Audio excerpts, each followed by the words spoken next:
প্রতারকরা, বিশ্বাসঘাতকরা মাঝে মাঝে একটা কথা প্রায় বলে, আচ্ছা চলো নতুন করে আবার শুরু করি। করেছি তো কি হয়েছে, আমাকে তুমি মাফ করে দাও।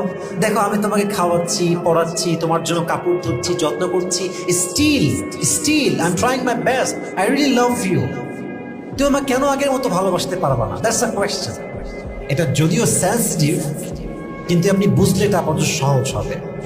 এটা একটা এক্সাম্পল আছে, উত্তরও আছে। ফর এক্সাম্পল, যদি যদি আমি আমার সবচেয়ে কাছের বন্ধুকে, কাছের মানুষকে, আমার আত্মার মানুষকে নিজে পানির ভিতরে বিষ মাখায় খাওয়াই দেয়, সে বিষটা দেখলো আমি মিশিয়েছি, আমি সেই বিশ্বাসঘাতক, বিষ মিশিয়েছি আমি, আমার বন্ধু উল্টে পড়ছে, আমি তার মুখ দিয়ে ফেনা বের হচ্ছে, আমার ভালোবাসার মানুষের মুখ থেকে বিষের যন্ত্রণায় ফেনা বের হচ্ছে, আমি সেই সময় পানিতে বলছি,